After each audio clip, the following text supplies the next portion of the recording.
అంటాడు బీఆర్ఎస్ ప్రభుత్వం అట హైదరాబాద్కి అసలు నీళ్ళే తెలియదట 10 ఏళ్లలో ఒక చుక్క తెలియదట ఒక రూపాయి ఖర్చు పెట్టలేదట బీఆర్ఎస్ రాకముందు హైదరాబాద్లో 2 రోజులకు 3 రోజులకు ఒకసారి నల్లా వస్తుండే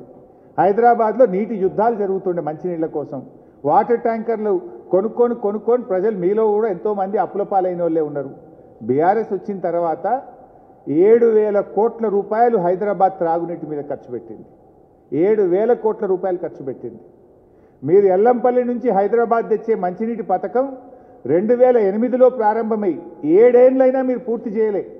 అందులో రైల్వే క్రాసింగ్స్ పెండింగ్ ఉండే మిలిటరీ ల్యాండ్ పెండింగ్ ఉండే ల్యాండ్ ఎక్విజిషన్ పెండింగ్ ఉంటే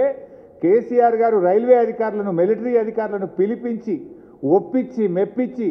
2 సంవత్సరాల్లో దాన్ని పూర్తి చేసి ఎల్లంపల్లి నుంచి హైదరాబాద్కు నీళ్లు తెచ్చిందంటే అది బీఆర్ఎస్ ప్రభుత్వం కేసీఆర్ ప్రభుత్వం అటు ఎల్లంపల్లి పూర్తి చేసినాం ఆ Yellampalli to Hyderabad water supply స్కీమ్ను కూడా పూర్తి చేసింది బీఆర్ఎస్ఏ కృష్ణా ఫేజ్ 3 కూడా పెండింగ్లో ఉంటే దాని పనులను కూడా పూర్తి చేసి కృష్ణా ఫేజ్ 3 నీళ్ళని తెచ్చింది కూడా కేసీఆర్ గారు బీఆర్ఎస్ ప్రభుత్వమే అట్లా కాకుండా మాకు గ్రేటర్ హైదరాబాద్ పరిధిలో 1,600 కోట్ల రూపాయలు ఖర్చు పెట్టి 56 రిజర్వాయర్లు 2,600 కిలోమీటర్ల పైప్ లైన్లు వేసినాం ఓఆర్ఆర్ లోపల ఫేజ్ 2 ఫేజ్ 1 ఫేజ్ 1లో 750 కోట్లు ఫేజ్ 2లో 1,370 కోట్లు ఖర్చు పెట్టి ఓఆర్ఆర్ లోపల ఉండే అన్ని గ్రామాలకు మున్సిపాలిటీలకు కూడా 2,000 కోట్లకు పైగా ఖర్చు పెట్టి అక్కడ కూడా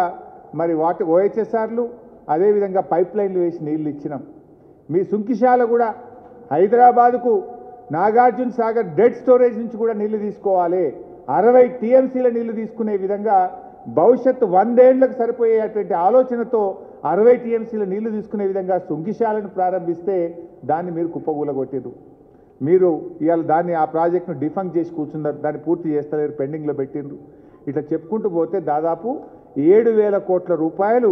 ఒక హైదరాబాద్ త్రాగునీటి అవసరాలు తీర్చడానికి బీఆర్ఎస్ ప్రభుత్వం ఖర్చు పెట్టింది హైదరాబాద్ ప్రజలకు తాగునీటి కష్టాలు లేకుండా చేసింది కూడా ఇవాళ బీఆర్ఎస్ ప్రభుత్వమే రంగారెడ్డి జిల్లా గురించి మాట్లాడుతావు అసలు నీకు మినిమం అవగాహన లేకుండా మాట్లాడుతున్నావు ఇప్పుడు ఆనాడు కేసీఆర్ గారు మీరు ప్రాణహిత చేవెళ్లలో రంగారెడ్డి జిల్లాకు పెట్టింది కేవలం 1,50,000 ఎకరాలే 1,50,000 ఎకరాలకే పెట్టిండ్రు కానీ పాలమూరు రంగారెడ్డి ఎత్తిపోతల పథకం ద్వారా 6,50,000 ఎకరాలకు మేము ఇలా ప్రతిపాదించినాం అంటే ఒక ఆనాడు వికారాబాద్ కానీ పరిగి కానీ తాండూరు కానీ ఇవేవి కూడా ఆ రోజు లేవు ఇలా వాటన్నిటిని కూడా ఇంక్లూడ్ చేసి ఉమ్మడి రంగారెడ్డి జిల్లాకు 6,50,000 ఎకరాలకు నీళ్ళు ఇచ్చే విధంగా కేసీఆర్ గారు రూపకల్పన చేసినారు ఇంకో ముఖ్యమైన విషయం ఏంటంటే ఆడ బ్రిజేష్ కుమార్ ట్రిబ్యునల్ ముందు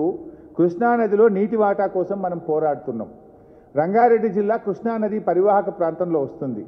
గోదావరి నుంచి మనం ఇప్పుడే సప్లిమెంటేషన్ చూపిస్తే అక్కడ ట్రిబ్యునల్ ముందు మన అవార్డులో మన వాదన వీగిపోయే అవకాశం ఉంటుంది మన నీటి కేటాయింపులు తగ్గే అవకాశం ఉంటుందని చెప్పి మనం ఆ రోజు కృష్ణానదిలో మనకు నీళ్లు ఉన్నాయి మనకు వాటా ఉందని చెప్పి గ్రావిటీ ద్వారా ఉద్దండాపూర్ రిజర్వాయర్ నుంచి గ్రావిటీ ద్వారా 6.5 లక్షల ఎకరాలకు రంగారెడ్డికి నీళ్లు ఇచ్చాం ఇవాళ ఉద్దండాపూర్ రిజర్వాయర్ దాదాపు పూర్తయింది కాలువలు తవ్వితే ఏడాది అర్థంలోగా రంగారెడ్డి జిల్లాకు 6.5 లక్షల ఎకరాలకు నీళ్ళు ఇచ్చే అవకాశం ఉంది గా పనిచేయి నీకు నిజాయితీ ఉంటే ఎంతసేపు తొండి మాటలు మాట్లాడు కాదు కదా నిజాయితీగా నీళ్ళు ఇచ్చేటువంటి ప్రయత్నం చేయి మల్లన్న సాగర్ గురించి కూడా ఇందాక మీరే అన్నారు ఒక మాట విన్నారు ఏమన్నారు ముఖ్యమంత్రి గారు మల్లన్న సాగర్ రాజశేఖర రెడ్డి గారే 2008-9లో కట్టిండి అన్నాడు కదా 2014లో రాష్ట్ర విభజన బిల్లు అసెంబ్లీకి వచ్చినప్పుడు అసెంబ్లీలో రేవంత్ రెడ్డి గారు ఏమన్నారో కూడా ఒకసారి చూద్దాం నిన్ననేమో 5,000 కోట్లు నిన్ననేమో 2008-9లోనే రాజశేఖర రెడ్డి గారే మల్లన్న సాగర్ కట్టిండ్రు అన్నారు 2008-9లో 2014లో అసెంబ్లీలో ఏం మాట్లాడిండో ఒకసారి చూడండి ఈ రోజు 5,000 కోట్లు ప్రాణహిత చేవెళ్లలో ఖర్చు పెడితే కనీసం డ్రాయింగ్స్ కూడా ఫైనల్ గా లేదు పట్ట మట్టి తీసి పక్కన పోయలేదంటే తెలంగాణ ప్రాంతంలో ఖర్చు పెట్టిన 1,000 కోట్ల రూపాయలు ఎవరి జేబుల్లోకి వెళ్ళినాయో ఒక్కసారి ఆలోచన చేయాల్సిన బాధ్యత లేదా అధ్యక్ష ఏమన్నాడు 5,000 కోట్లు ఖర్చు పెడితే తట్టెడు మట్టి ఎత్తలేదు అన్నాడు తట్టెడు మట్టి ఎత్తలేదు ప్రాణహిత చేవెళ్లలా అని 2014లో అసెంబ్లీలో మాట్లాడిండు రికార్డులో ఉంది అసెంబ్లీలో నిన్నేమంటాడు 2008-9లోనే మల్లన్న సాగర్ రాజశేఖర రెడ్డి కట్టిందంటాడు అబద్ధాలకు కూడా హద్దు పద్దు లేకుండా పోతుంది జోక్ అయిపోయింది. ఒక ముఖ్యమంత్రి మాటలు ఇక ప్రజలు రేపు నమ్మకుండా అయిపోతున్నారు. బాధ్యతాయుతమైన రాజ్యాంగబద్ధమైన పదవిలో ఉంటూ దేవుడి మీద ప్రమాణం చేసి పొద్దున్న లేస్తే ఈయన అబద్ధాలే మాట్లాడుతున్నాడు. అంటే అసలు మల్లన్న సాగర్నే తన ఖాతాలో వేసుకుంటున్నటువంటి ఈ గుంపు మేస్త్రి గోబల్స్కే తాతగా మారిపోయింది. గోబల్స్ అంటేనే ఆయన అబద్ధాలకు మారిపోయారు. ఈయన ఆయనకు తాత అయిపోయింది. అసలు ఆ 2 పిల్లలు గిట్ట రిపేర్ అయిపోతే కాళేశ్వరం కూడా నేనే కట్టిన అంటాడో ఏందో, మేమే కట్టిన వెనకట కాంగ్రెస్ గవర్నమెంట్ అంటాడో ఏమో అనిపిస్తుంది నాకైతే.